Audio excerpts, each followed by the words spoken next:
right. It's been a really long time.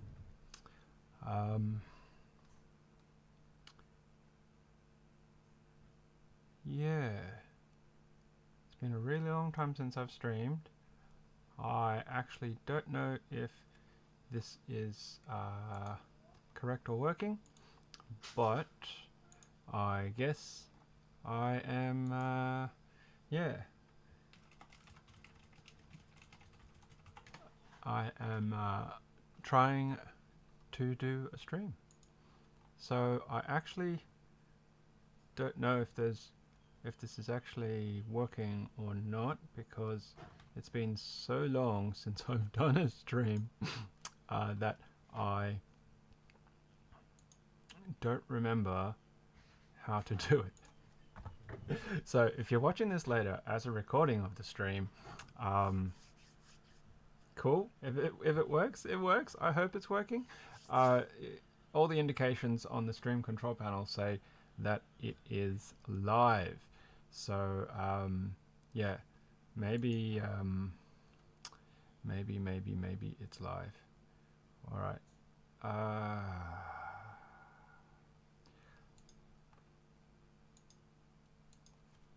Let me just chuck something into a Discord.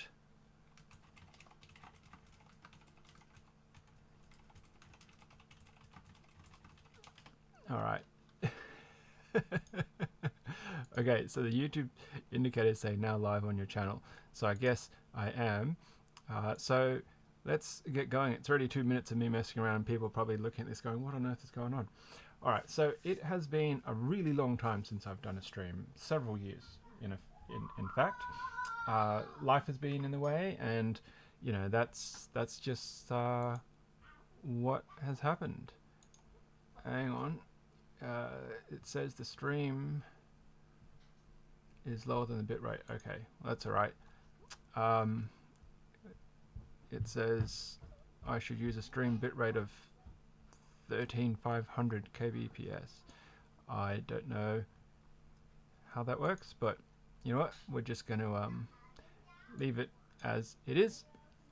Okay, so last week I put up a video around the satellite keyboard from AE Boards, and I wasn't sure if I was meant to actually break open the PCB, and so you would have seen this box and the keyboard that was in it, well, the kit that was in it, to be honest. And I've spoken with AE Boards since then, and they've given me permission to actually build it fully.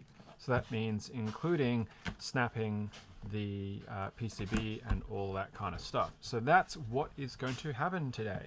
I'm actually going to do a complete build. They've said it's not an issue because they'll be able to still use it as long as it's in perfectly good condition for the purposes of like a pre-built. Or I guess, you know, worst case, they might potentially put it into the shop as a, you know, tester unit or something of that nature. And I guess, you know, if there's any other issues with it, they can possibly, you know, salvage parts from it and so on and so forth. So what I'm going to be doing today is I'm going to be fully putting it together, and then of course later on pulling it apart again out of the satellite kit that I've actually got here. So now of course this is the weekend here over in Australia where I'm at, and family, so if I do get some interruptions, I do apologize for that in advance, and also not apologize for it in advance, because that's just life of being an adult and having to deal with family and not being a professional streamer with as much that I could have compared to other people who have very dedicated special setups for doing their streams. Okay, so let's pull this all out, and let me just put that carefully down now. So last time what we saw was that this PCB here has these header sections as part of the actual wafer. There's a header and a footer, and both of those need to be snapped off before you can actually access the USB-C port. I wasn't able to access the USB-C because of the fact that I didn't actually break them off, and I was kind of concerned about that, but now I've been told go ahead, snap them off. So what you will need is a pair of pliers to do that, or with your hands if you're kind of feeling game. So I've just got my Leatherman here. It's probably a bit chunky for for what it is, and so just quickly reiterating what I said in the other one, in the other video, is that there's these points along here, so you'll see if the camera will ever let me focus because the reflection's quite strong. There's these marks where they've actually pre-drilled some holes, and then on the bottom side there's actually this entire score line that runs on both sides that should allow you to snap these off. So very carefully we're going to snap them off. Hear a crunch, and it's free. Just very carefully, crunch, crunch, crunch, crunch, and the top header is free. And then with the bottom, this is a little bit more apprehensive for me because I've never really actually had these full-length scores.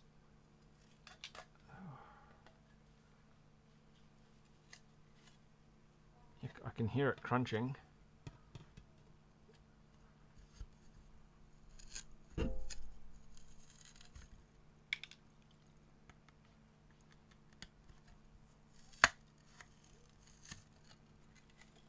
Alright, and it's off. So the PCB is now free. So that's the first step that you're going to do. Take those tops and tails off, and they will technically have fiberglass with them, so you do want to be careful. I'm not going to put them back into the main bag, but I will put them back into the bubble wrap bag. So at this point in time, the next step is we actually have to install the stabilizers. So the stabilizers for this is going to be your left shift, spacebar, and then it's going to be the enter key, then backspace. So unlike a standard keyboard, you're not going to have a right shift stabilizer because it's going to be a short stabilizer on this particular layout. There's no actual stabilizer mount hole, so you'll see there's a set of 4 holes, 2 and 2 for left, and then because of the different layouts that you can have on the spacebar, and this is a 7U, I'm going to be using the actual plate as a guide on which particular holes we're going to fit them into, and then the backspace, you've got 2 holes, 2 holes for the backspace, and then 2 holes and 2 holes for the enter key. So we're also going to open up with the clear polycarbonate with POM stems for these stabies. Now I do not have any lube handy in regards to keyboard lube. I normally don't lube just because I'm mostly lazy, and it is actually a lot of effort. I've actually got some somewhere in the shed, but when I moved house, as I wasn't very active in the keyboard space at that time, it's all been packed away, and I actually don't know which box it's in. I've got an entire shelf of keyboard stuff, but most of it's like keyboards in their particular boxes and things like that, rather than my loose bits and pieces. I've got so much keyboard stuff that I actually haven't even gone through to try and, you know, catalog it and put it appropriately. So what we're going to do is we're going to put that down for now. So I had a quick look at these before, and we'll pull these out obviously to put them together, but that's the clear polycarbonate housings with the POM staby inserts, the stem inserts. Now compare them to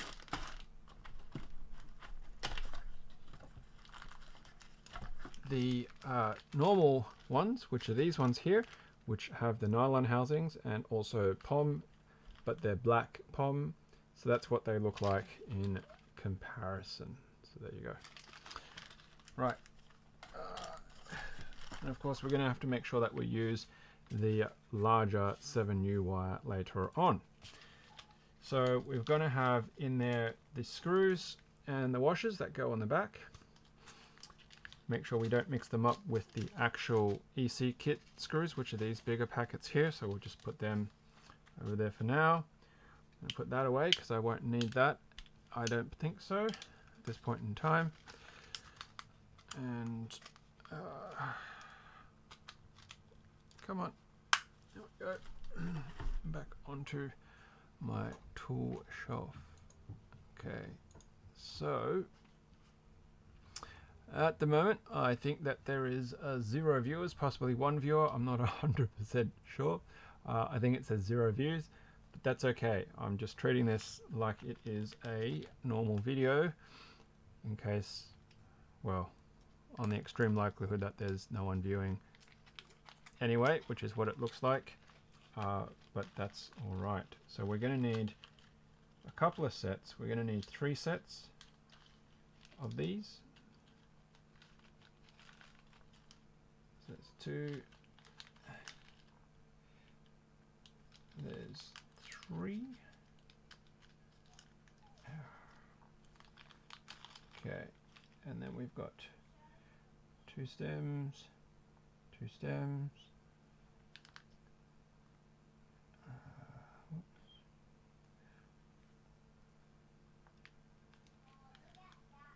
One stem, one stem. So we will have one lot there. We will have one lot there. One lot there. And then I will need another 2 housings.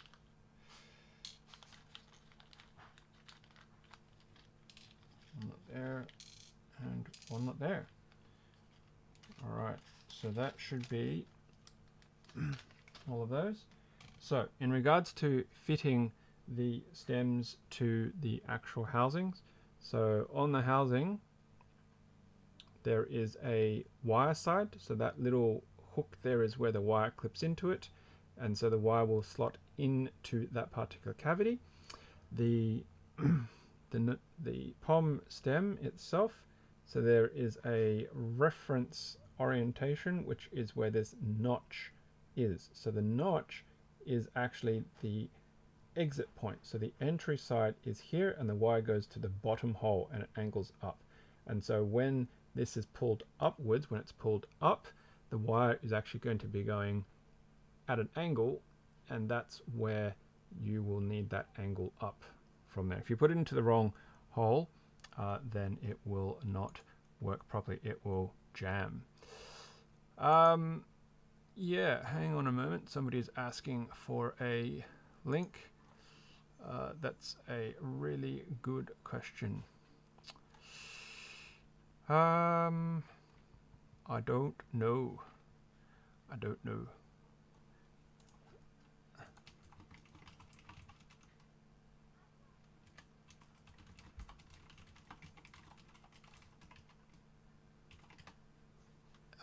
Let me find out if there is a way that I can get a that I can actually get a stream link. Bum, bum, bum, bum, bum, bum, bum.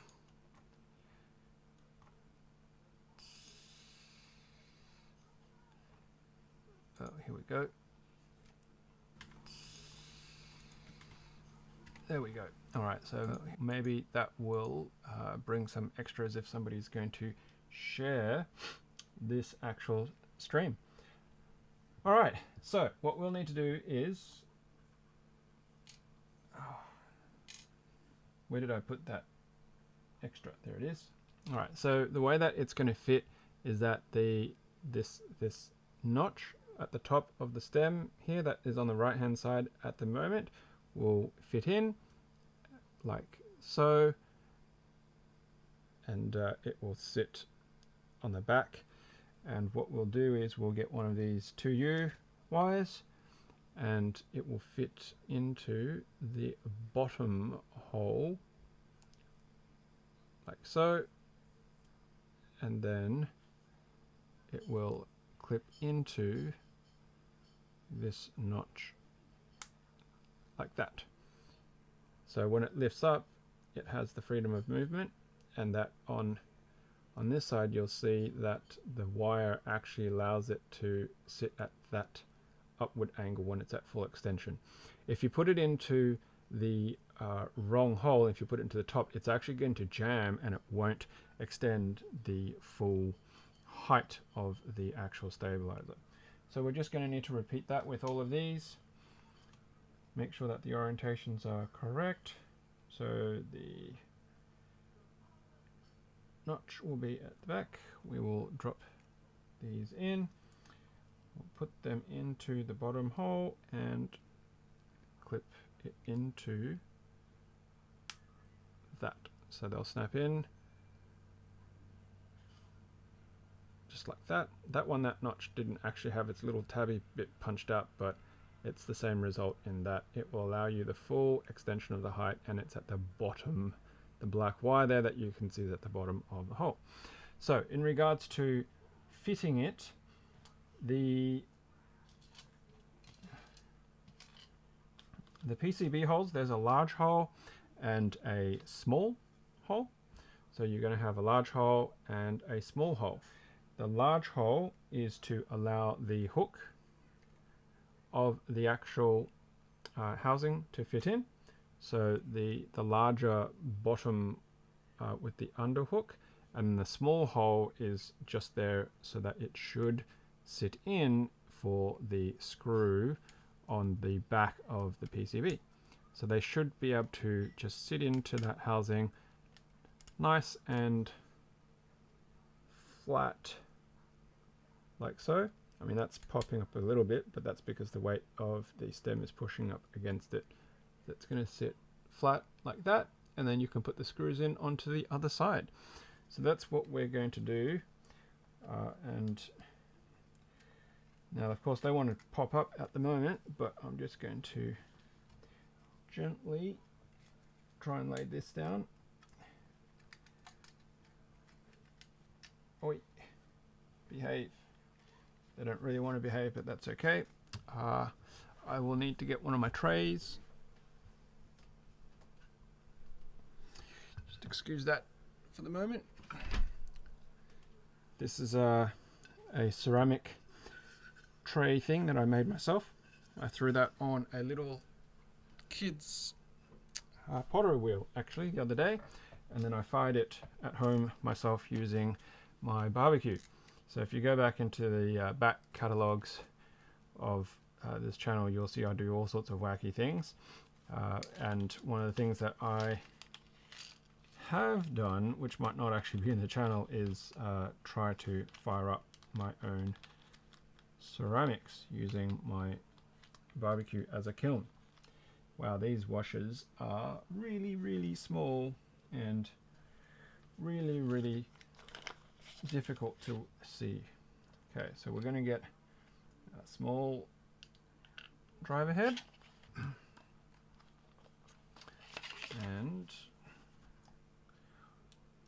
we will be able to put one of these on. Now you don't want to over tighten these. These screws are so, it's a hex head. Alright, that's not a Phillips, so hopefully I will have a really tiny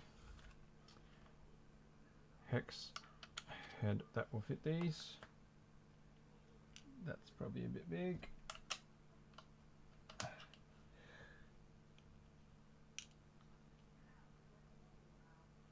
And yes, that one does.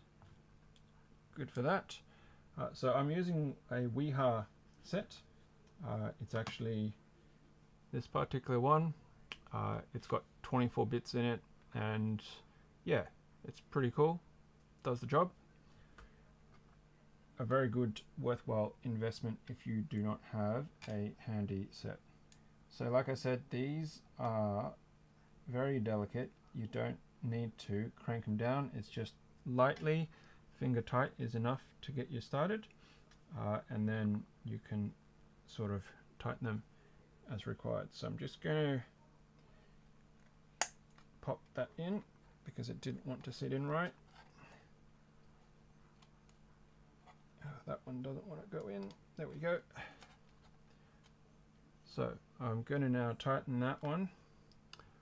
So you'll see now that I've actually got it flush, it's sticking out a little bit. Oh, hello Saltine, and hello Eris and Lemon Shampoo. Got some people checking out the stream.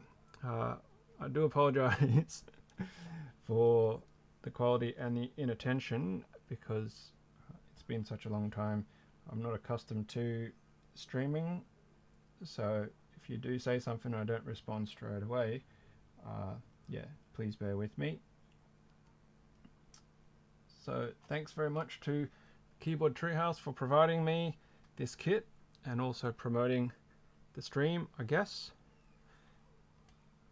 Alright, so there we go. So we've got now 2 screws in.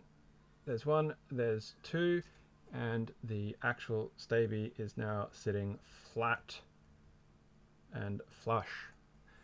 And of course, if we actually test these now and we grab that, both of them move up and down nicely together.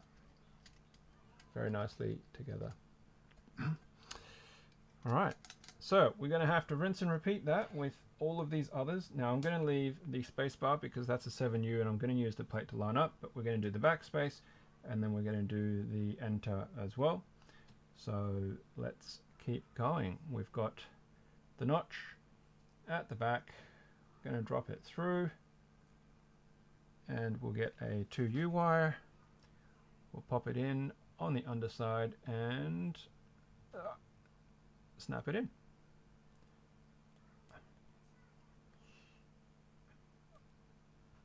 There we go. How is everyone today? I see a lot of emoticons, but hopefully everybody's keeping well and the weather wherever you are is good today. Alright, so we've got them snapped in, as it were. We need to identify where the large hole is, which is the bottom. So we'll drop the hook side into the bottom. Make sure that they're nice and deep and in. And then we've got the top holes, which are for the screws and washers. So we'll hold one side down,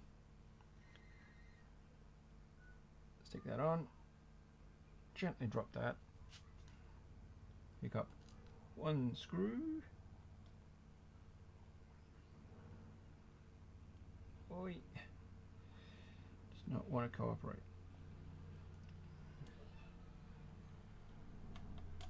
There you go.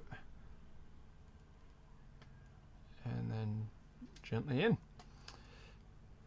Make sure the other one is flush and repeat.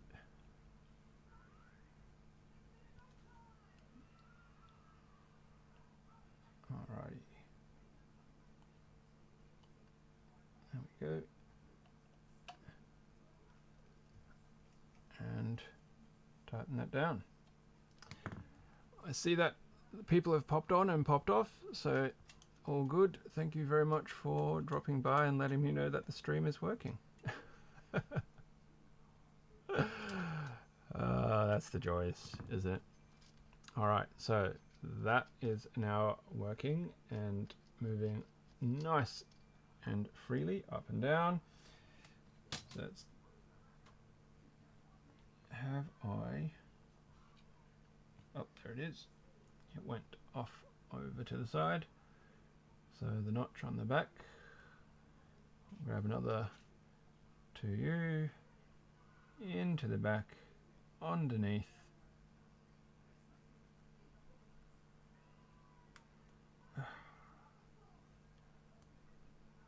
Snap it in. Got another housing notch on the back. Drop it in.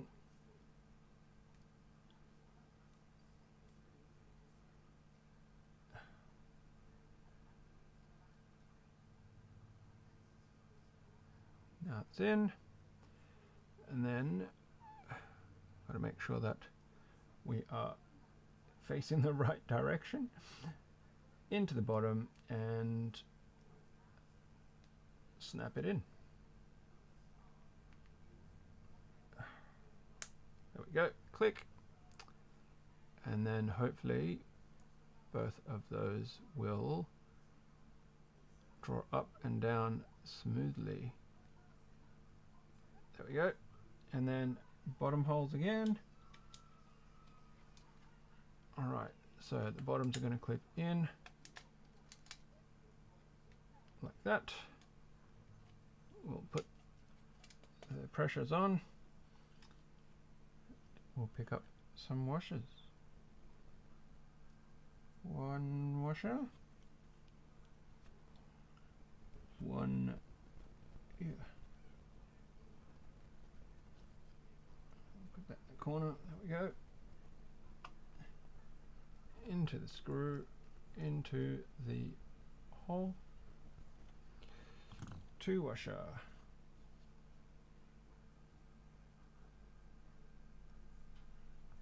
In.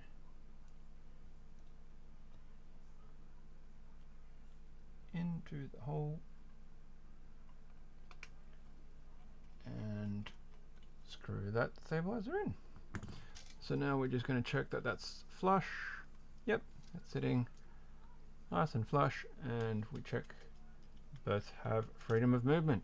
So now for the last one, which is going to be with our plate, we're going to put that down, make sure that we get it lined up and we know which holes are correct. So it's going to have to be the far left on this side and the far left on that side. Is that right? Yep. So it'll be these two port positions, which is that and that. So let's put these together. We have the notch side on the back, and then we'll get the long wire, because we're going to need to make sure that it goes from here to there, which it does. We'll put it in and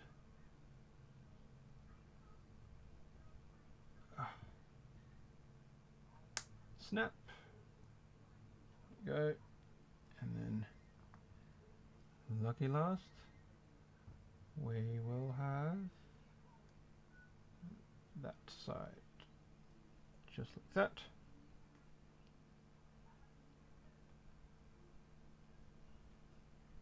Going to put it into the underside and we will snap. Now these holes for the actual stabilizer are north position, so the large holes are actually on top, small holes are on the bottom, which means it will be a little bit different compared to the other ones in that the wire starts at the top. So we're going to sit the big hole in and then they will sit down like so. And just to doubly be sure, we're just going to put that down and we will put this over the top just to make sure, and yep, it's in the right spot. So now we will be able to fix these in. I can't get both of my fingers to sit that far, so we're just going to have to be careful and do them one by one.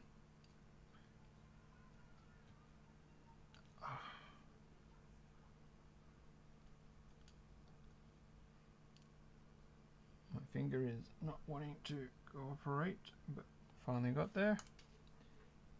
Let's put one.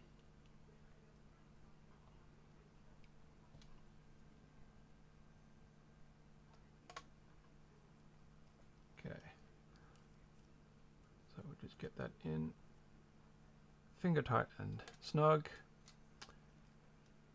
Alright, and then this side, make sure that that's in, sitting flat. Drop that on, get it close, get a screw,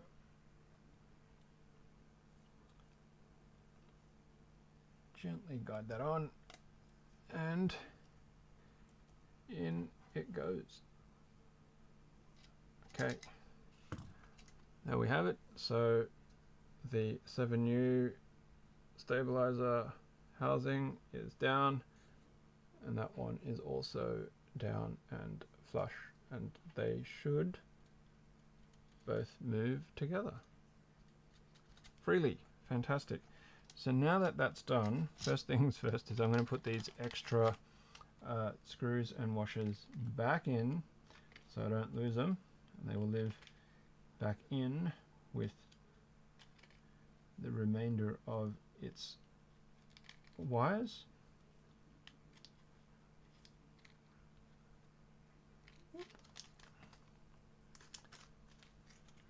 Okay, they're closed, and so we'll see that they line up on the plate beautifully, just like that. So we've got the 7U configuration in just fine. Oh, hello Noah.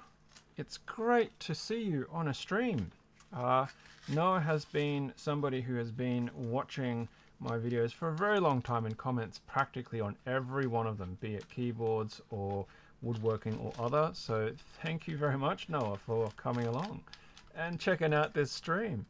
It's been a very long time since I've done any streams, so I really appreciate it. All right, so that's it. We've just finished fitting these clear polycarbonate with POM stems of the stabies. So that will go off the table now. Okay, so like I said, I'm just going to quickly go back through now and just make sure that these are finger tight. So just finger tight in regards to tightening them up, and that way they're not going to be over tightened, they're not going to be stripped, and they will have a good bite without coming loose as you use the keyboard. See, that one was a little bit more loose, and I've just tightened that up. Okay, so the next step after we've installed the stabilizers is the standoffs. So the standoffs, if you watch the other video, you'll know that the standoffs are sitting in between the plate and the PCB, because unlike a standard sort of MX switch, like one of these, the Navy EC switches actually have no pins. So there's no, these two little metal pins that you see here, they don't exist. The MX pins normally would sit in the PCB and either be in a hot swap socket that will have a bit of pinch on them and it holds them on, or they'll be hard soldered on. But in a electrocapacitance switch setup, it doesn't work that way because there's no physical item that's actually being pinned to the actual PCB in some kind of mechanical fashion. So the plate and the PCB is usually held in like a tray mount situation or hard mounted with a spacing so that everything stays together. The solution with the satellite setup is that they have a standoff that holds the plate to the PCB and maintains the gap to actually have the switches sit there. So that's the next step. There is 26 there are 26 standoffs that need to be installed, and you know their locations because they are on the back here with these arrows on the PCB. So every one of these arrows will actually have a standoff through it, and the kit comes with all of the screws that you need, and there are large screw heads and there are small screw heads. So the PCB screws, which is this packet here, have a larger screw head compared to the plate side screws, which have the smaller screw heads, and the smaller screw heads are to ensure that you have clearance in the plate. So then you've got these very short 3.5 mil standoffs to ensure that they've got the right gap. Now what I did last time was I put it together and there is actually 27, so there will be one spare in this setup. So we'll empty out both the PCB screws and the standoffs into my little tray, because we'll do them first and then we will do the plate side second. Now we will need to change the actual bit because I've gone from a hex bit now, which the Stabies have, to a small Phillips head style plus head, and hopefully, yep, that's the right size. That's what we're going to use. So this is a bit arduous, but essentially we'll drop a screw into this side. We will put our finger on the back of it, and then we will try to screw these in. So once there's actually a little bit of bite on that, then what we can do is we can actually flip that over, maintain that position, and then go in and screw them in. Now you could technically do the standoffs first if the actual stabilizers get in the way for you, if you've got like fat fingers. I kind of do, but I think there's enough space that I can get these on. There's only a couple of spots where the stabilizer actually does get in the way, and if they do get really badly in the way, you can of course take them off and then put the standoffs and then reinstall them. Either way, the end result is going to be much the same. So there's two done now. So we've got the standoff and then the screw on the back side, just like that. Once again, you want to kind of have them finger tight. You don't really need to cinch them down crazy hard. If you do find the board is rattling a bit, then you might want to go back in at some point and tighten them up a little bit more. So we've got 24 more to do. 24 more to do. All right. Hello people who are popping on and off. Welcome to the stream. Say hello if you like. If you want to just be quiet and lurk, that's all good too. It's been a long time between streams, that's for sure. So we're just putting together the standoffs now for the satellite electrocapacitance kit. Oh yeah. See, this one's getting a little bit finicky. This one doesn't want to sit, and my fingers are. There we go. Finally got that. Just gonna hold it in position, and then we will tighten it up. There we go. Finger tight. On to the next one.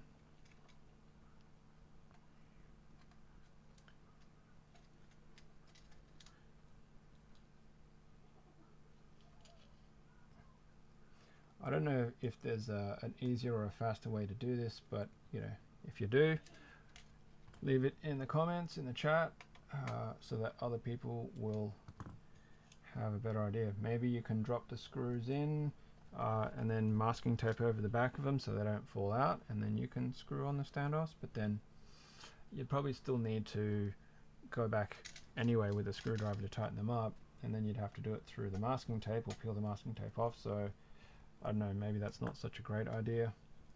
Maybe you can put a little bit of non-permanent tack type of glue, a drop of it or something around the hole so they hold it, but you don't want that getting onto the threads of stuff, and then it might be a bit messy. Yeah, I'm not sure. It's just one of these finicky parts about a design like this. I guess the alternative is you could actually put them on to the plate side first. You could actually put everything onto the plate side and then drop it on and screw them through the back of the PCB, and that way you don't have the stabilizers get in the way. That might actually work. Yeah, but I've already started on this side, so I might as well just keep going.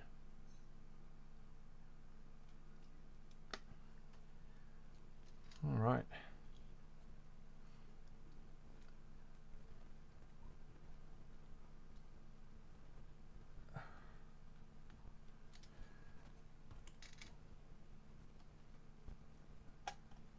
Not the most exciting of things to be watching, I'll admit, but that's just how it is.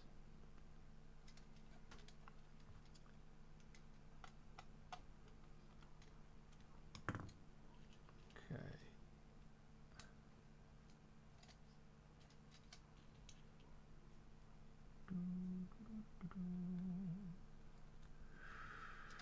Radio.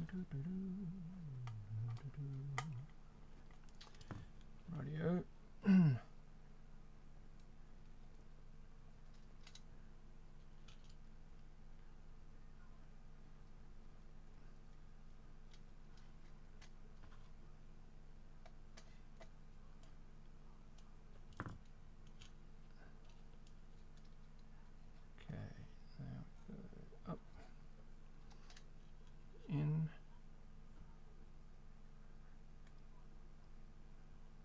Alright. Hello, Casey. Is this a mechanical keyboard? It is. Well, so this is the Constellation PCB with the electrocapacitance, but it's going to be fitted into a satellite. So the whole context here of what constitutes a mechanical keyboard is a really interesting question. Technically speaking, purists will say that this is not a mechanical keyboard because it does not have mechanical elements. It is technically a electrocapacitance, but it's not a rubber dome foil type of arrangement, and it doesn't have contact sheets. So the reason why it's a bit of a gray area is because there is actually a mechanical element in the moving spring. So in a electrocapacitance switch, which we'll get to in a moment, we will have a look at it, is that there is actually a rubber dome that supports the return action of the stem, but there is actually a metal spring, a conical spring, which not only does it provide a small amount of mechanical return on the upstroke, but that's also where the electrocapacitance element comes into play.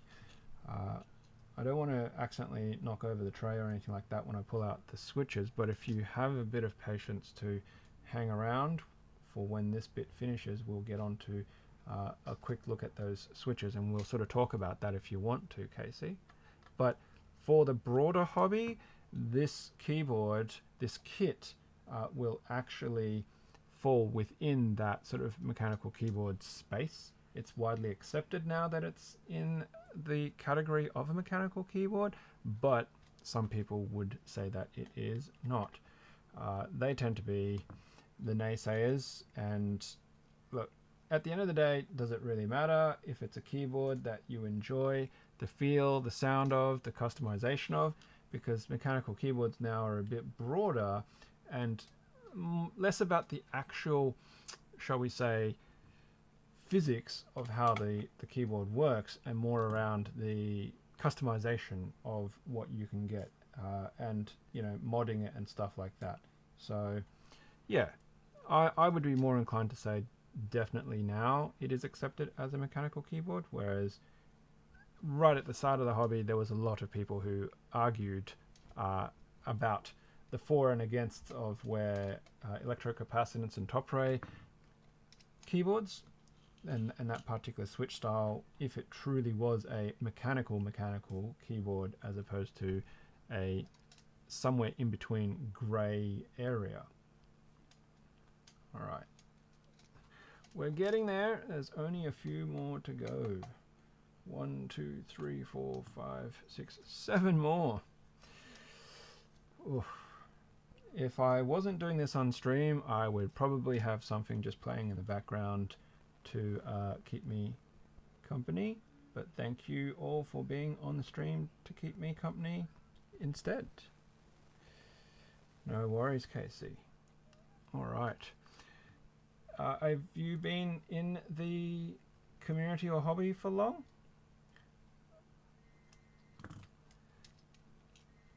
I guess by long, that's really subjective, because some of us have been around this space for a while. I think this is about well, technically this is my 11th year in the mechanical keyboard space, but I didn't really start getting deep into mechanical keyboards until about 2016, when my firstborn was born and I was doing a lot of work from home, and I was staying up late at night with looking after my child and overnight feeding and things like that, and working out of hours. And I was online terminally at that point in time because there's not very much you can do when you've got a child that you're feeding, and chatting to a lot of the North American people. So what I'm doing right now, Casey, is I'm actually putting the standoffs onto this PCB. So I've already installed the stabilizers, right, for the longer, wider keys, the stabilizer switches, and the PCB requires these brass standoffs here. So there's a screw that goes into the back, brass standoff, and that will actually hold the plate on top with the right spacing for the switches to snap into. The way that this particular keyboard, the satellite, is designed is it relies upon a couple of different mounting methods, and because the EC switches don't actually stick into the PCB or is held on the PCB, it requires the spacing to be managed slightly differently and the mounting to the case slightly differently. So these brass standoffs is the solution to that from this keyboard designer. So I'm just tightening up the screws on them. 2 more to go, I think.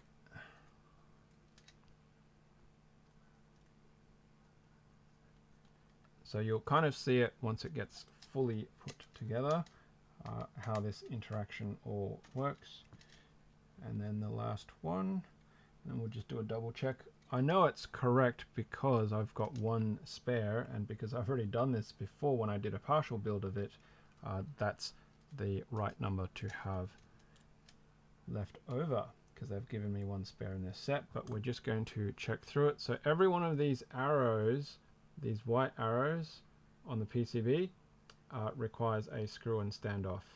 So there we go. So every one of those white arrows and the hole corresponding to it requires a screw and standoff. And we'll just go back through every one of these and just give it a light screw tight check. So finger tight only is required. Don't need to go really any tighter than that, lest you strip the screw and standoff.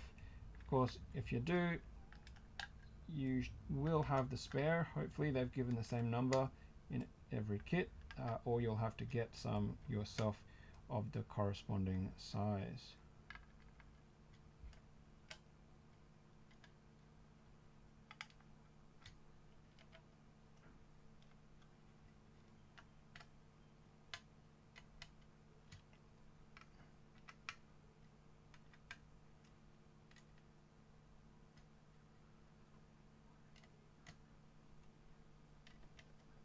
There we go. Okay, so we've got that. So there are 26 in this particular design, and most tray mount will have maybe 7 or 8 typically. So this is a lot, but there is a reason for it, and it's because the electrocapacitance switch requires really consistent even pressure. And what I mean by that is on a normal MX switch, so on this cream switch for example, because it's got these pins on them, they provide the electrical connectivity. So if this switch sits slightly lopsided, as long as the electrical contacts are there, it doesn't matter, because when you press down and close the switch, the circuit will still transfer electricity through the contacts. On a electrocapacitance switch, these navy switches, okay, they don't have contacts. They work off a coil. So let me just pull one out before we put the top on. Basically, on the bottom here of one of these switches, there is no electrical contacts. There is only this conical spring. And this conical spring doesn't provide a direct electrical contact. So when you press the switch, you'll see that the rubber dome flexes and it pushes the spring out. But what happens instead is that the electrocapacitance is a field value. Now, I'm not the smartest of people here, and I'm not an electrical engineer, but my understanding of how this works is that these circles and you'll see there's a internal element here, and there's a sort of half circle arrangement in each one of these pads, is that electricity is being fed into a particular circuit and it produces an electrical field. Now, when the coil comes all the way down and produces a flat circle, it induces a responding field, and that amount of electrical energy generates a small charge on the other half of the circuit, which then is detected by the keyboard, by the circuitry. So when the cone is not squished flat, there's not enough of that induced field, that electric field that the full circle with the coils will actually reflect. So think of like an induction cooktop, right? So induction cooktops have a electrical field generator that fluxes, and it is what heats up the metal by the electric field and magnetic field moving and changing. So in a similar way, there is a sort of field that's generated by a portion of this, and then the metal coil produces a sort of a signal in return, and that's what's being picked up. That's my understanding of it. I may be 100% wrong here. If somebody knows better and they want to talk about that in the chat, then please do. But because these switches don't have anything, they have to sit properly dead flat on this. And if you don't have as many standoffs here, when you press it down, if the cone is slightly at an angle and it's depressed, it will not generate a significant and consistent amount of field for the PCB to pick up. Now, one of the later steps in the process for this is you actually have to do an EC calibration, and VIA has that built into it, and we'll try and give that a try and see how it works. But it basically calibrates that it's actually detecting it for the key presses. So that's why we have so many standoffs, so that the plate is really nice and stiff, so when everything is actually put into place, then it will snap the switches flat and straight and hold them with enough resistance. In an MX switch, it's a lot less of an issue, because typically you'll have maybe 1, 2, 3, 4, 5, 6, 7 to 8, I think, off the top of my head, for a tray mount kind of arrangement. Okay, so now we're going to go with the PCB screws. Sorry, not PCB, the plate screws, and they will just line up accordingly. Now, I do recommend, from experience in general and also with this kit on the partial build, that you just lightly put them in to start with so they don't fall out, because there may be a little bit of fine movement required to get them all in.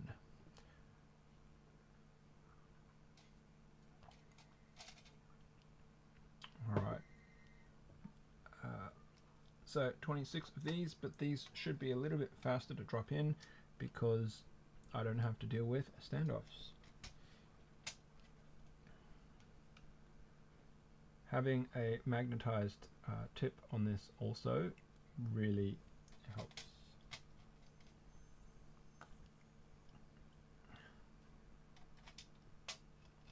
Of course, always just give them a slight back turn to make sure that they sit and engage the screw, the thread, so you don't cross thread these, because these are so tiny that depending on your natural force that you use, how strong you are, you may run the risk of cross threading these if you're not careful.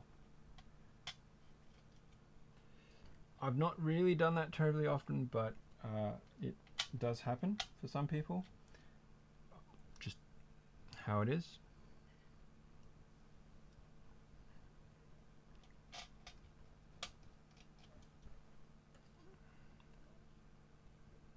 Hello to the 4 people watching. Thank you very much.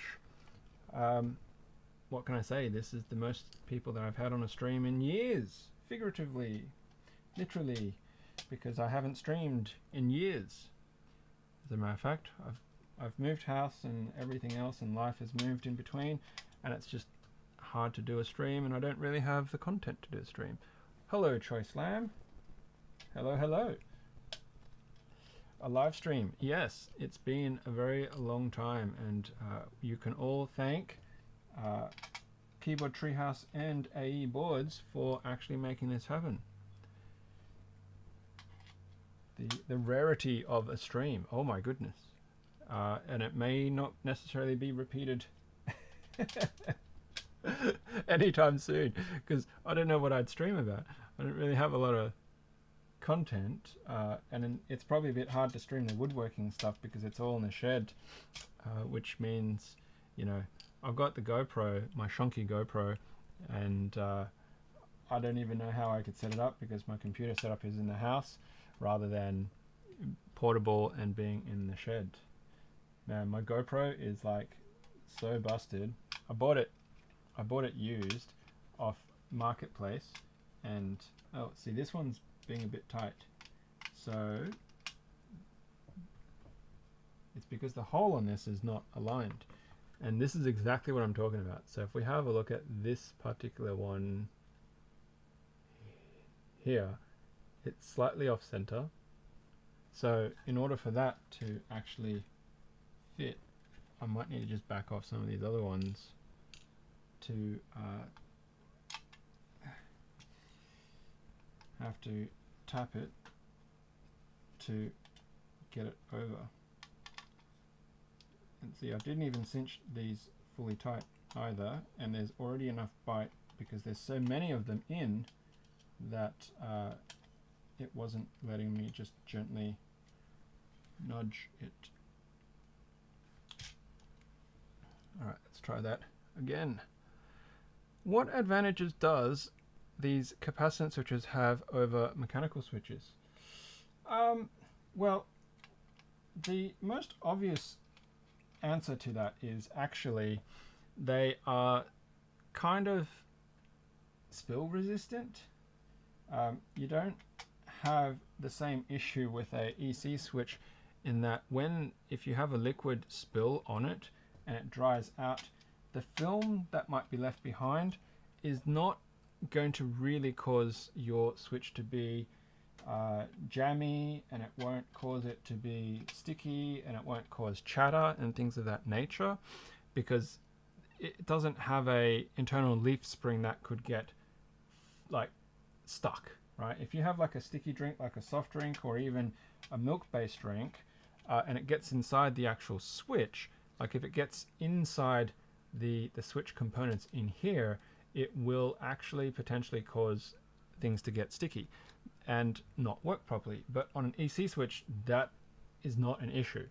I don't know if it will cause a electrocapacitance reading issue, but you could actually just recalibrate it. As long as it picks up a signal when you recalibrate it, then it will work.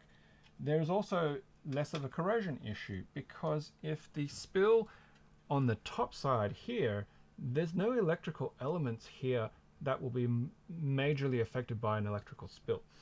Unlike a MX switch where you've actually got electrical contacts, corrosion in that will be an issue, and wet liquids creating electrical connectivity, continuity, will also be an issue, but in this situation it would not. So that's one advantage. The other parts are really preference. It's not so much an advantage as how it feels and how it sounds. Some people really like it and enjoy it. I do.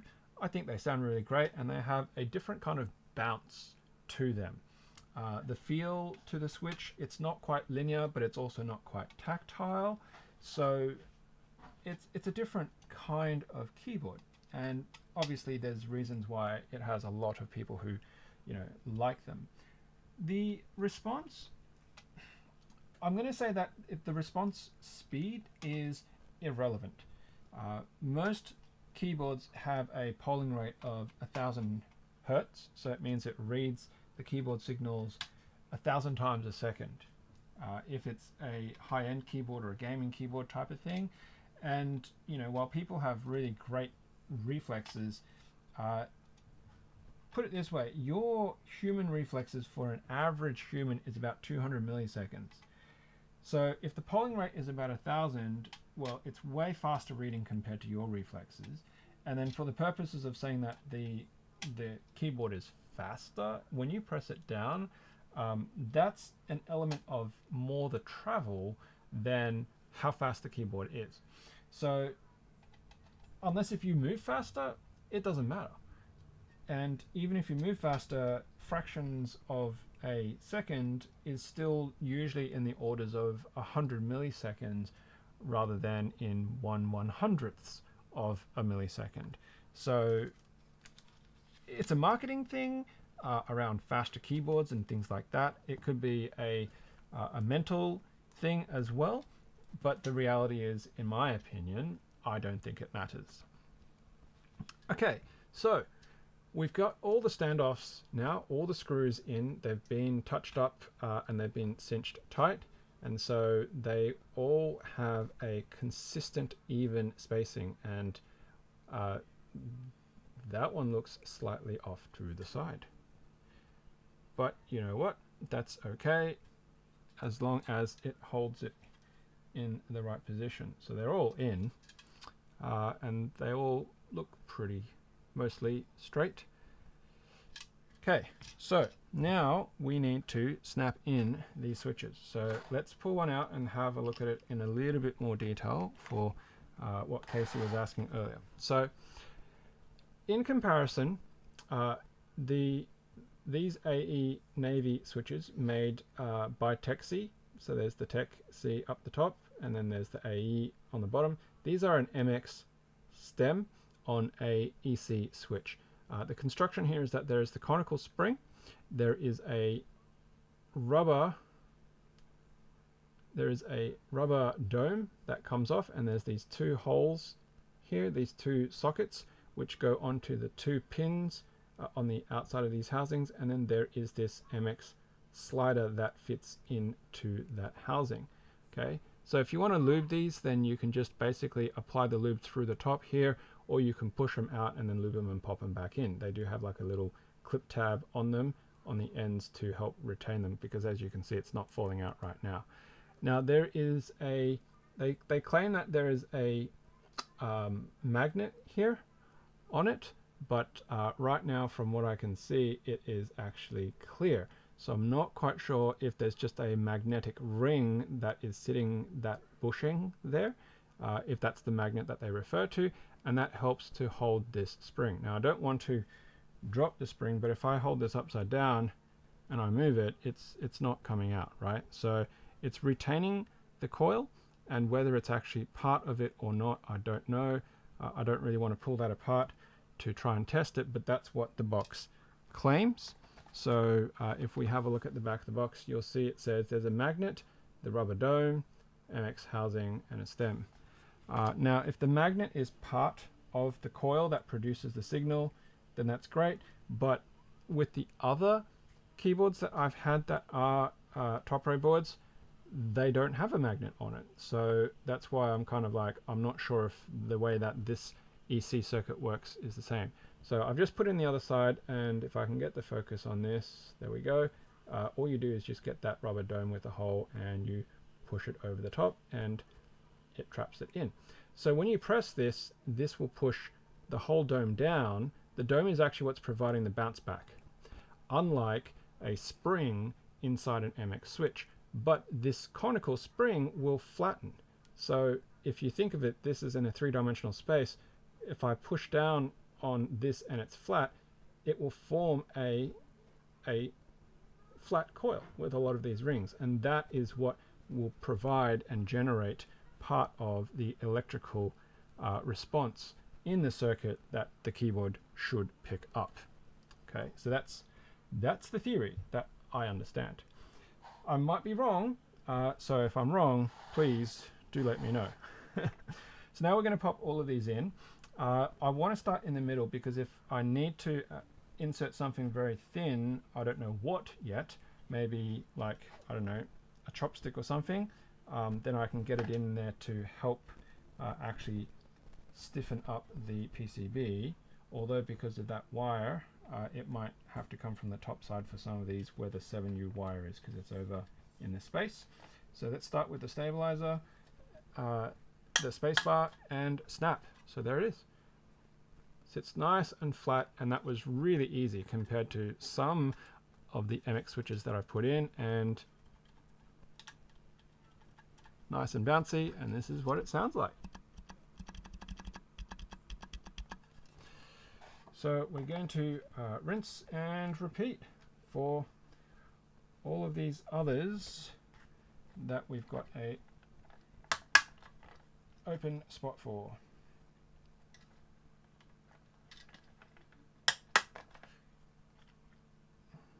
Back to the slightly boring part, but it will let me answer questions if anybody has any, either about this or keyboards in general, or even stuff outside of keyboards.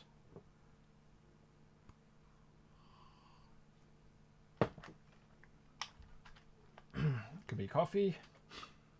I'm a little bit of a coffee person, but I'm not an absolute coffee knob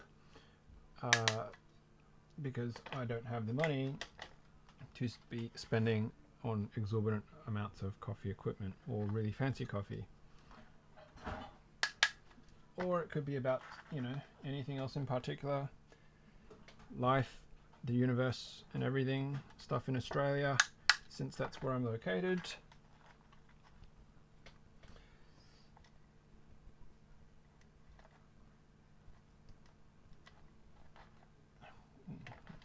Being a little bit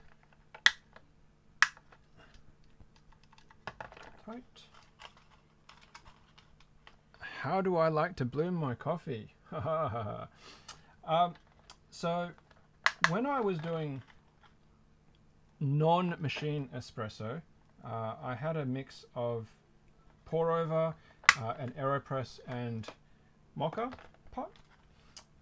The AeroPress, there's really no blooming to it. It was just fill it with water, stir it, give it a mix, and then let it sit and steep before I put it through the plunger. I would do reverse AeroPress, so the AeroPress upside down, coffee in, water, and then screw the cap on, flip it, let it settle for a couple of seconds, and then plunge.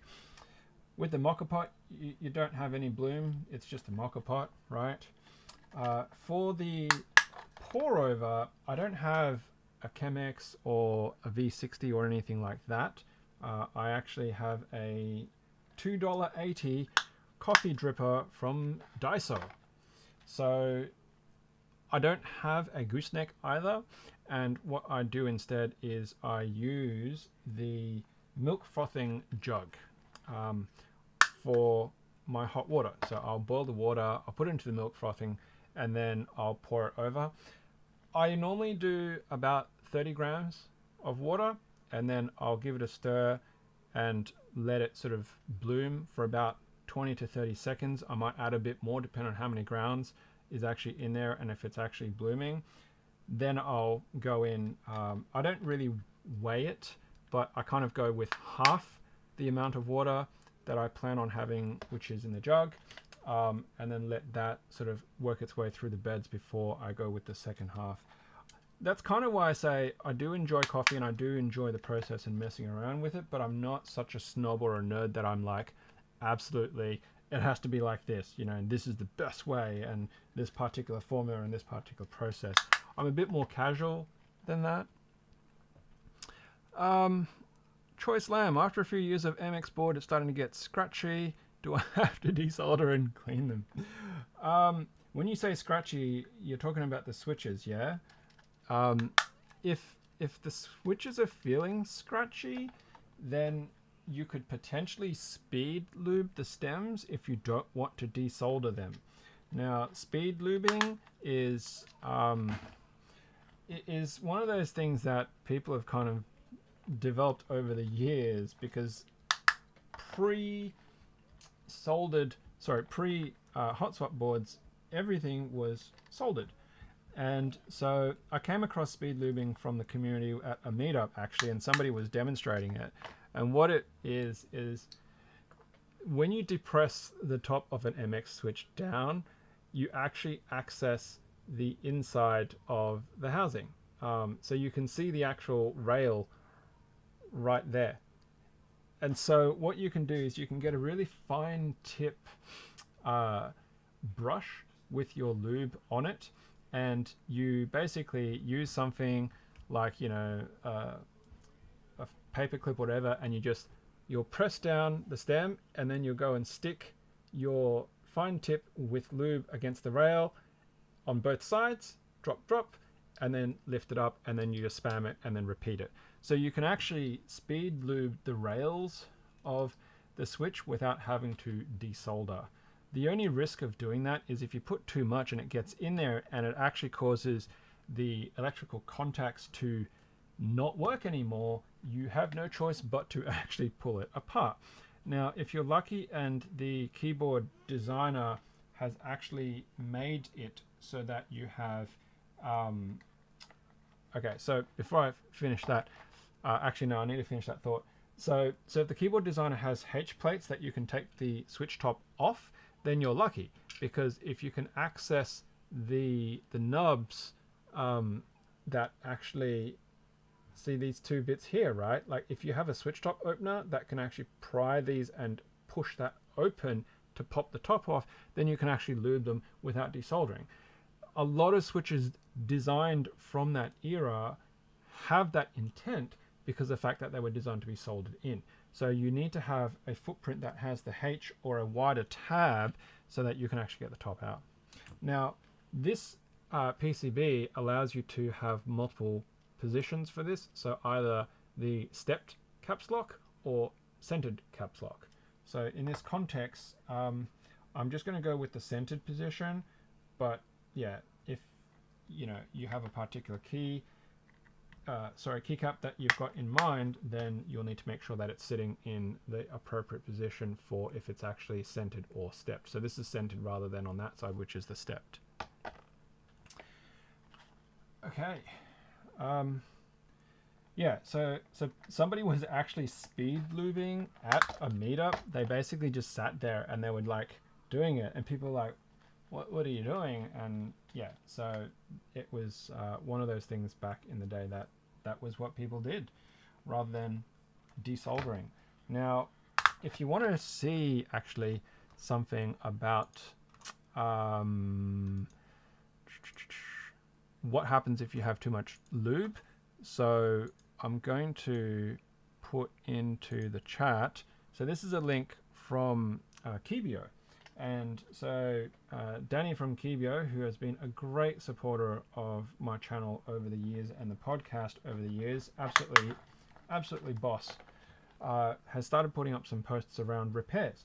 So it's actually really handy to check out something like that. So if you are either budding to become a keyboard repair person or just to learn more around fixing and maintaining your own keyboards, you can see things to check out and how somebody who actually does it for a service deals with it.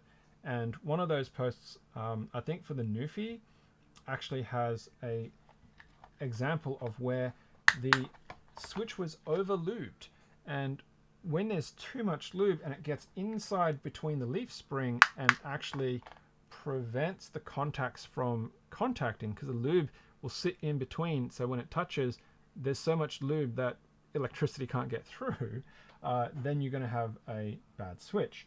So the only solution to that is to actually fully strip the switch, pull out the leaf springs, clean them off with, like a bit of tissue or paper towel, cotton bud, whatever, and then you're going to have to solvent clean it as well sometimes, because if there's a film there, the film could still impede the continuity enough for it to not work.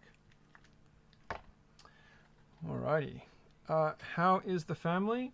The family is relatively good. Nobody is sick this week, so my daughter is back at school now. School holidays, summer holidays is finished. So this is the end of week 2 technically. I say technically because the first week of school was actually only 2 days. This year they, in New South Wales where we live, they started on a Thursday. So Thursday, Friday was a very short week 1, and it was because the teachers actually had pupil-free days for the first 3 days of that week. They normally have 2 days, but they've changed it so that the staff have more development days and professional development days and school prep days. So they started on Thursday.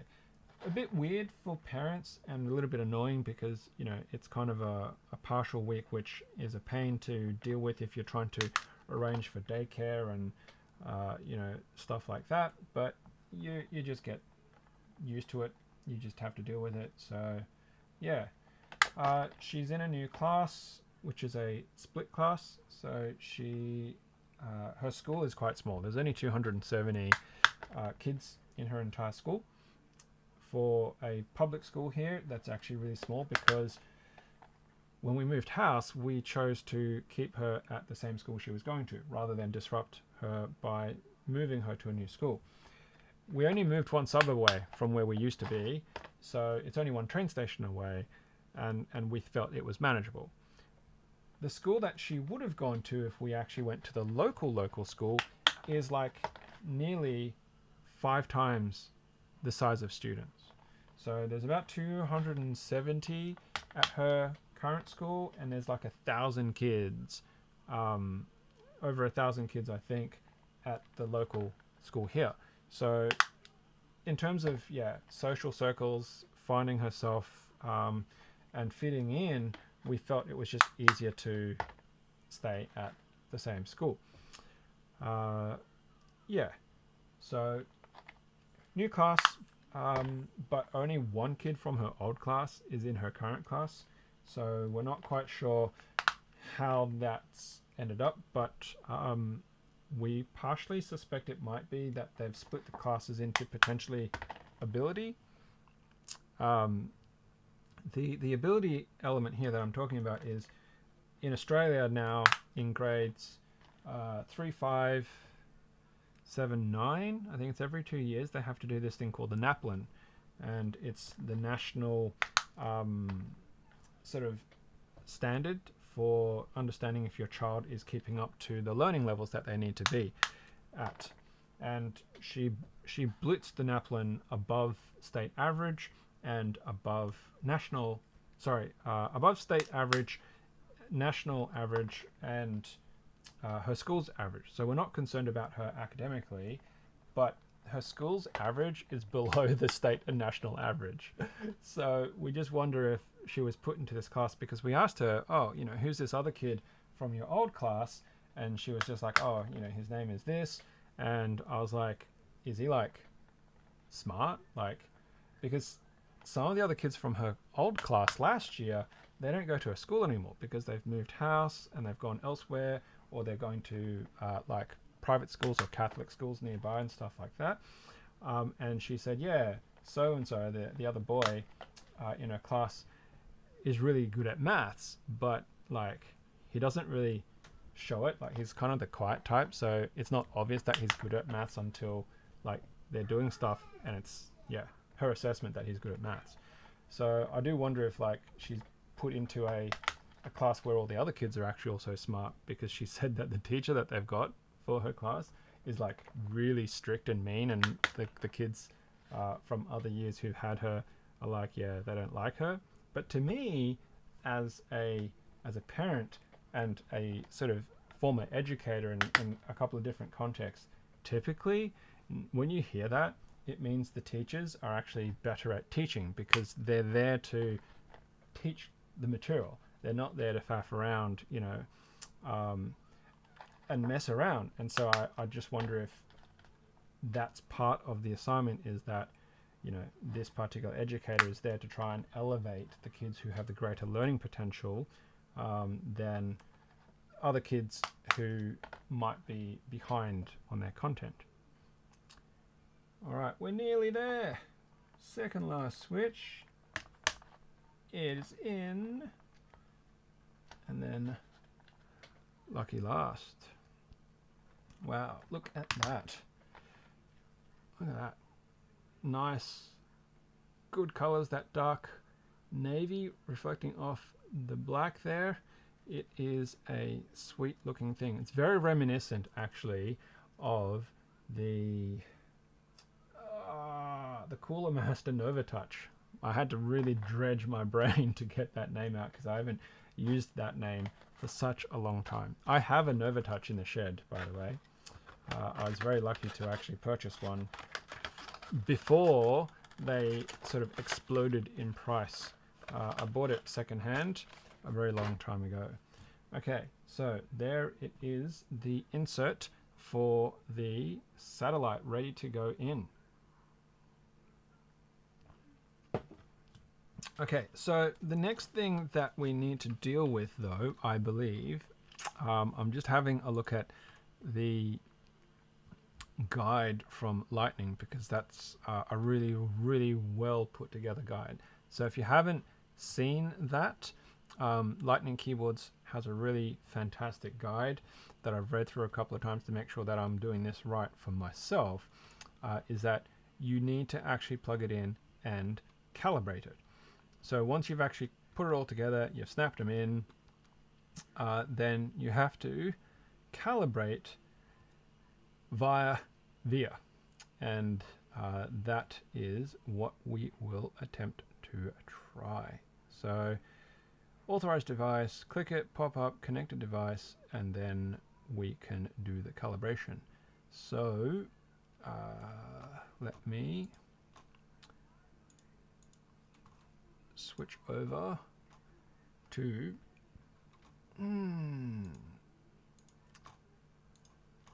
the window, and all right, so there is VIA, and we will need a USB-C cable that we will now plug into my handy extension cable. And then now that we've actually so I've got a little extension cable here, and then here's my USB-C, and now that I've actually taken the header off, I can actually plug it in. And so there's no lights or anything on this, so hopefully it will be okay. And we will go back to here, we will authorize device, Constellation EC, connect,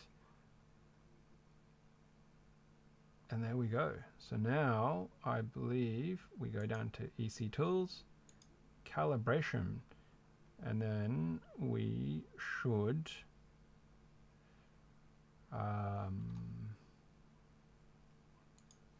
so it tells you EC Tools, calibration bottoming out, one by one, press it so they're fully bottomed out. Once you've done so, use your mouse to toggle off the bottoming calibration, and then you can test it. So we will turn that on, and here we go. Press it all the way down. I don't actually know if anything is meant to happen because I can't see anything, but I guess we will find out.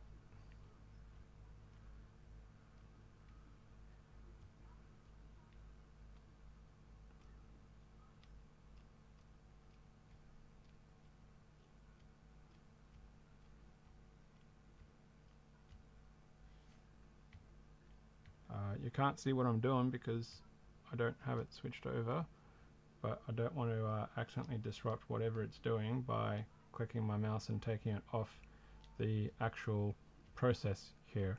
So you're just going to have to trust me that I'm actually pressing all of these all the way down. So yeah, I'm nearly there. I'm on the bottom row now, but nothing is actually turning up, which makes it really interesting. So hopefully it's actually doing something. Last 3, 2, 1, and then off. All right. Okay, so that's literally all it says. And then testing the PCB. So you can navigate to the key tester tab, stethoscope at the top center of the VIA screen, toggle the matrix, and then see how it goes. Okay, so key tester. Ooh, there we go.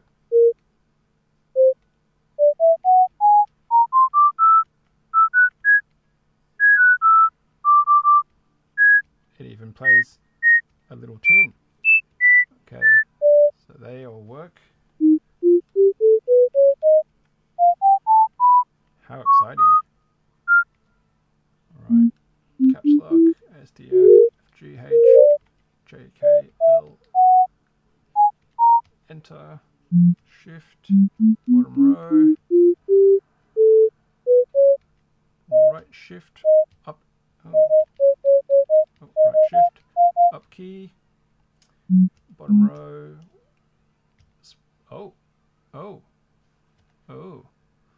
okay, so spacebar did not give me spacebar.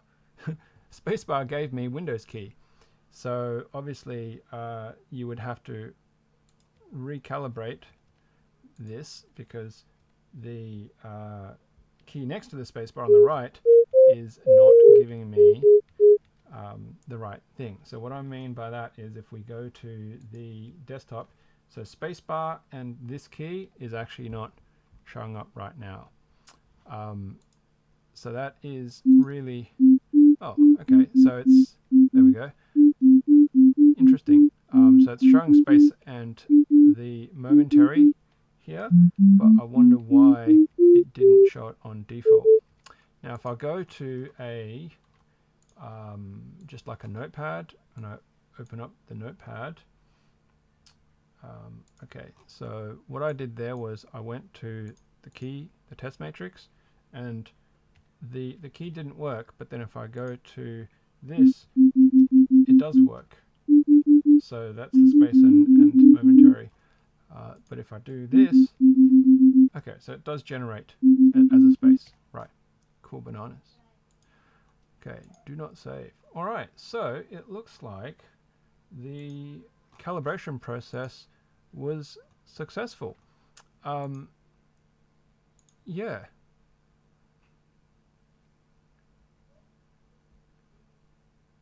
Calibration process was successful. Okay.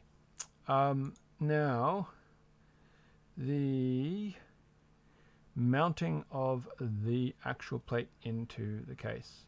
All right, so this is going to be the next bit. Okay. I've just realized that the stream lag is actually heaps far behind, by the way. I don't know actually what the lag is, but it's probably a couple of minutes by the looks of it, because the actual video bit that is showing is, yeah, just showing before I even started the calibration process. So anyway, it doesn't matter. I'm going to unplug the keyboard and we will go to mounting it into the case. So it's been a long time since I've talked for this long, so I do apologize. Having to have quite a bit of water. So here's my constellation. Let's put that off to the side for the moment. Let's flip it open. That should sit back there. We'll take the PCB, the feet and the gaskets out. We'll take the case out. We do need the case screws though, so I'm not sure if they're the Staby screws or the case screws. I believe these are the case screws because that's got Stabies written on the top there. So we'll leave them in there with the actual Staby parts. And close that, and we'll put that temporarily aside again.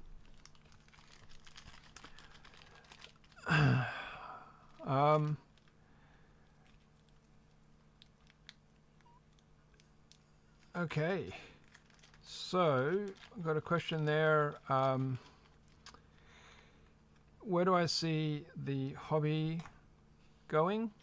The commercial companies have caught up hot swaps, heavy materials bases and stuff like that.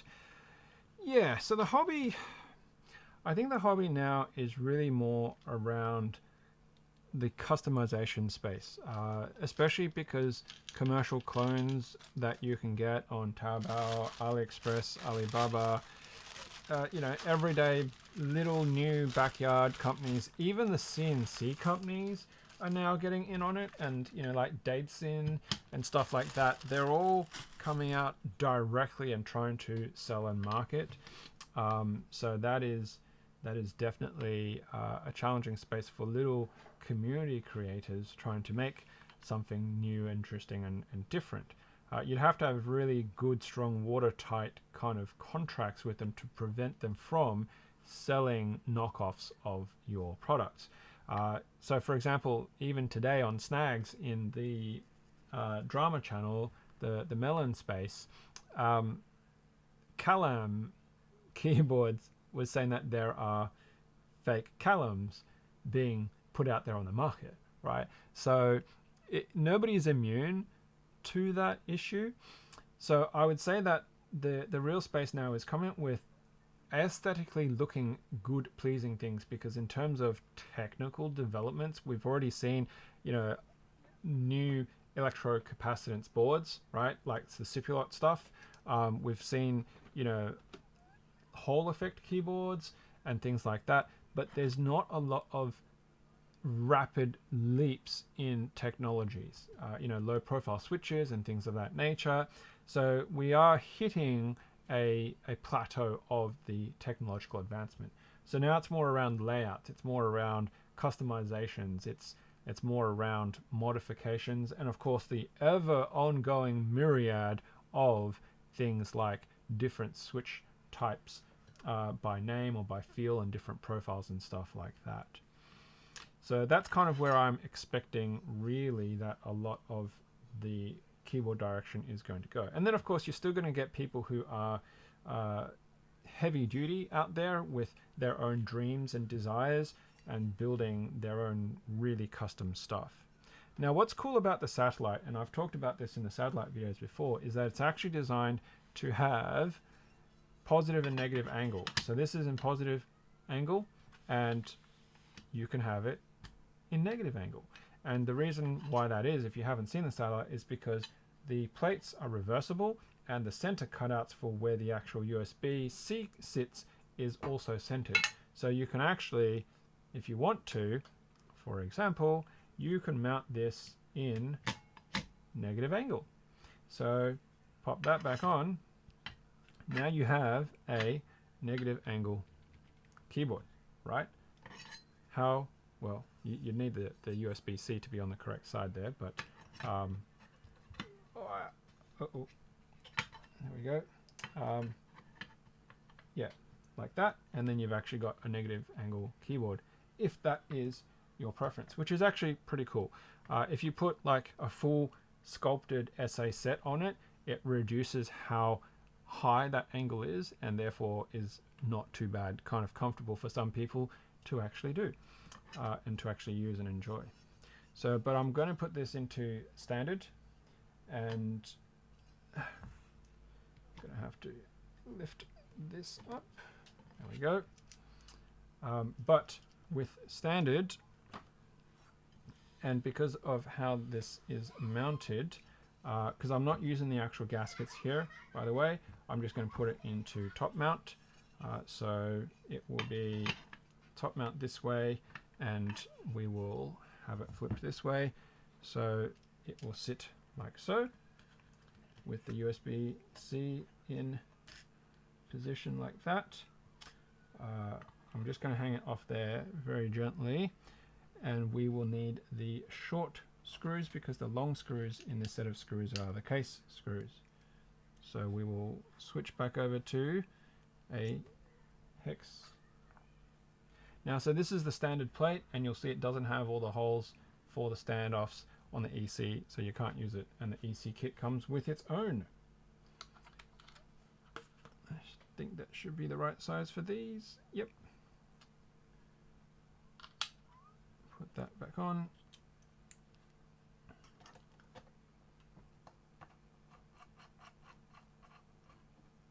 Just gently, not all the way down, just like before, so we don't have any issues with fitment. So there's a little bit of movement still.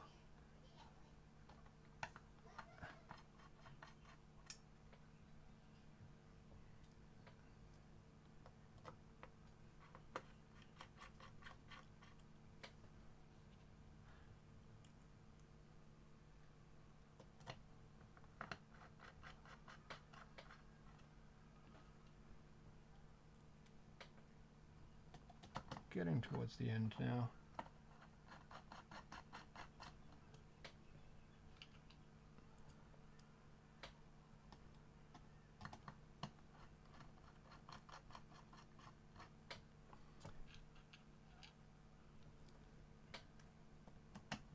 Last one. It's in. I'll go around and just tighten them up.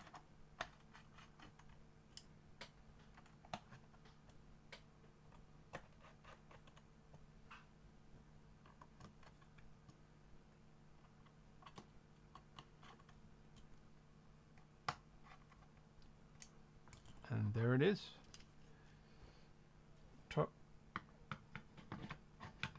Drop that in. And then we will also put in the case screws. What's for dinner? Mate, it's not even lunchtime yet. Dinner. It'll probably be leftovers. So last night my wife made a vegetarian stir fry. So cabbage, carrots, water chestnut, and the vegetarian mock duck and gluten stuff, like the seitan stuff. And then she had a side dish of tamagoyaki. So we've got one of those egg roll pans. We bought it from a Korean grocery store, and yeah, it's something that's easy to do and lots of fun for the kids to watch being made, and they really enjoy the egg roll. So yeah, I mean, eggs at the moment are a bit of a shortage, but a little pro hack for you is that you can always get eggs through directly from markets and farmers. So my brother-in-law, actually, he has been buying them by the carton. And so my in-laws get like 12 dozen eggs by the carton every so often, and they come by and give us, you know, us 2 cartons type of thing, and my sister-in-law 2 cartons type of thing. Oh man, this beauty is hefty. So yeah, so that's where we are a little bit lucky to be able to get some eggs at the moment, because Egg Watch that we do around the shopping centres are quite often devoid of eggs. So I don't have a full set of keys for this, and I don't have a 7U space bar, but what we will do is, and I don't have my EMC set up for this, but we will just do a bit of bare typing.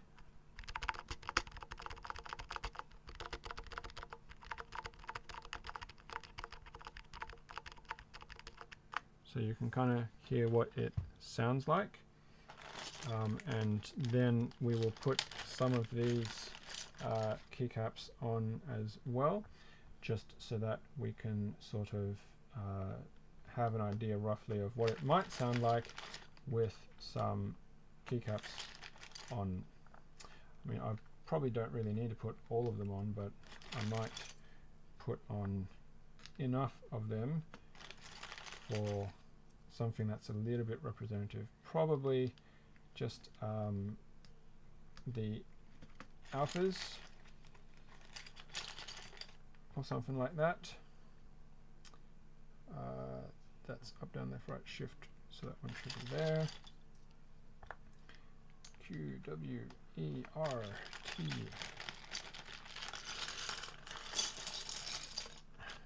So these are just the keycaps from the set that goes with my minivan, and I have a habit of just using them because they're always around. I don't actually have a sort of spare set that I use for testing, although I probably should, except for these days because I don't do that much keyboard stuff as often or as actively. That's why I just haven't. I haven't been bothered to QWERT X ASDFGH. SDF, that side, HJ, IO. You'd think that I would know all of my key placements, but I don't think about it that hard. And as a touch typist, I also don't generally try and think about it that hard. I just type, you know.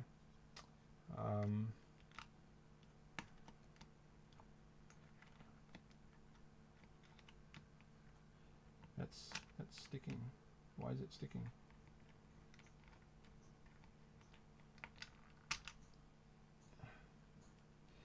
Is that switch? I managed to pull it out.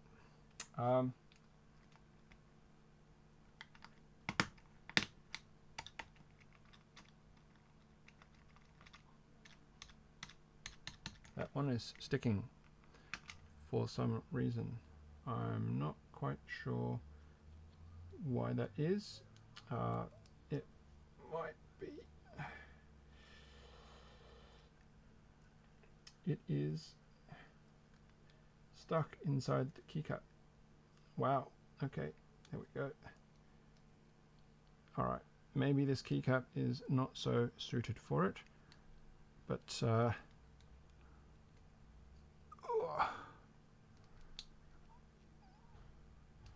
hopefully I'm not going to damage this too badly. I've managed to actually pop the stem out, but it goes back. Okay, so let's just leave some of those out. There might be some minor compatibility related matters on some unusual sets not designed for this. So we will pop the switch back in. And that will be, actually that should be the enter key, shouldn't it? But I mean, they're both the same, they should be a 225. That'll be the caps, or the right shift, left shift, right shift. Let's just leave that alone. Yeah, let's just let that be. Hopefully when I take these off later, it won't pop out too many more of them, but technically I need to recalibrate the bottom outs of these now because I've pulled the switch out. So that one might not actually work, but we will see how that goes. Okay, and then UIO and P. Alright, so now monkey type does use punctuation.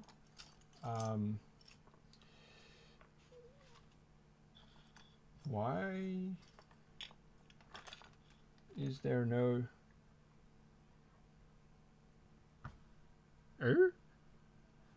am I missing a keycap?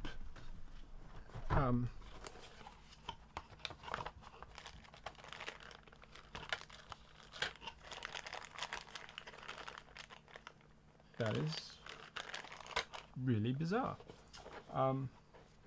Unless if there is no thing because it's on a layer. If it is on a layer, then I don't recall it, but maybe it is. Oh well, we'll just have to live with that. And I'm just going to put, let's just try one of these on the space bar because I'm going to need a space bar. Okay. There we go. All right. So, hey Noah, welcome back. That's okay. All good. Yeah, we 40% now. All right, so let's go back to VIA and let's go with the right monitor. Actually, let's see if I can select the right monitor view and shrink it. There we go. Let's reset, and there's one error because there's no keyboard plugged in. So now we're going to plug the keyboard back in. and we're going to authorize the device. We're going to connect it. We're going to go to the key tester. We're going to go to the test matrix and okay. Right, so left shift still works and everything works.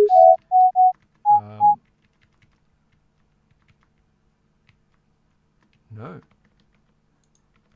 Did it disconnect?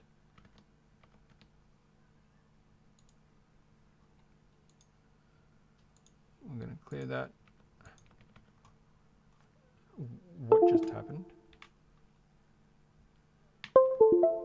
Okay. I don't know what just happened. Have I lost the internet? No. All right, test matrix. Spacebar. All right. There we go. So we're back. Maybe it was just Via being a little bit funny. All right. So now we will go to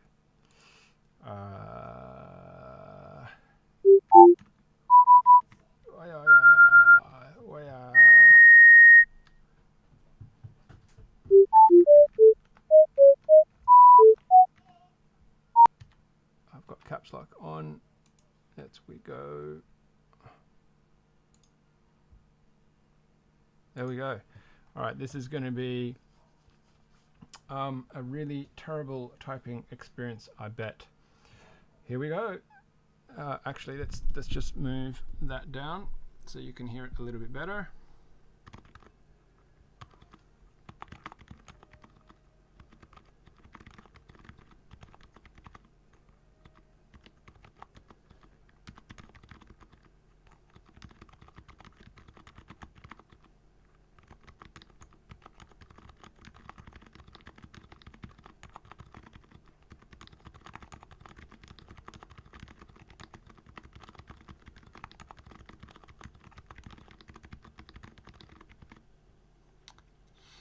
Wow, that was that was really bad. Let's try that again. Uh-huh.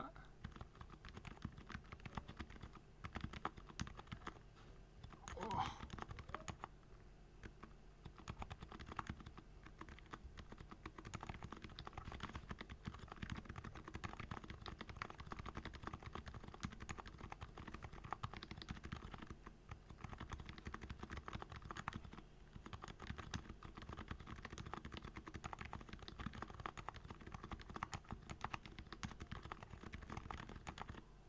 All right, so I don't know how much of that you could actually hear, but it sounds okay. It's a little bit scratchy, and I can feel the sliders are a little bit scratchy for my personal preference. The sound is fine, the feel is fine, but it could do with a little bit of lube. It's quite a nice muted sound to it. And it does have that sort of thockiness. Now, I am on an actual desk mat. Normally, I don't have a desk mat, but I didn't want to scratch up stuff. And at work, I do use a desk mat. So my Leopold 660C that I use does have that lovely sound to it with the desk mat kind of element to it. I'm struggling to type with these just because the height and the feel of the keys are a little bit different. But as you can see, once I kind of got into it, once my fingers kind of found their place, I was sort of typing in that general space that I normally do, which is around sort of that 90-ish% accuracy, 90-ish words per minute space. Yeah, I would say if I did a longer test, then I probably would actually be at that speed.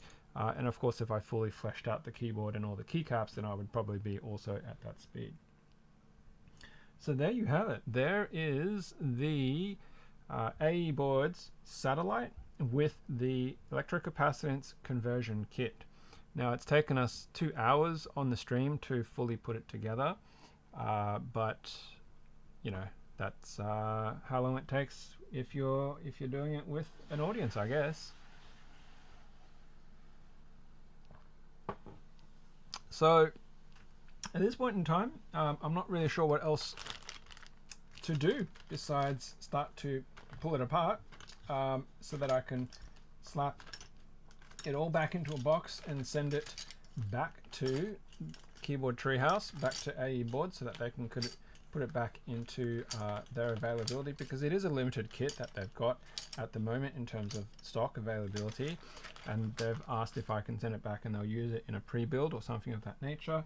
Now, you might say, well, it's not lubed and everything else, but it's actually quite easy to lube it. All you would need to do is pop out the switches and take the actual screws off if you wanted to, or you could just apply lube straight into these, kind of in a speed loop situation. So what you would do is you could just get your brush with your lube, and you could just go into the actual gaps there and apply lube and just spam the stabilizers, and that would do a pretty good job. Of course, if you want to do a full strip down anyway, after you purchased it, you could, right? And as you can see, it's not hard to do on this keyboard at all. It's just obviously the time to pull everything out and put it all back together. All right, well, I might wrap it there. Thank you very much to everybody who did come along and check out the stream. I know that a lot of people sort of came and went. Had about 42 people pop on and off over the last 2 hours. So hopefully, if people do come back and see this, especially on VOD later on, then you will have an understanding of what it takes to put it together and end up with a electrocapacitance satellite. Yeah, nice. Well, if there's nothing else, then thanks, Noah, and thank you, Choiceland, for hanging around till the end. Good to see you, folks, and I guess I'll catch you on whenever the next video or stream will be. Have a good one. Look after yourselves, look after each other, and yeah, until next time, happy clacking.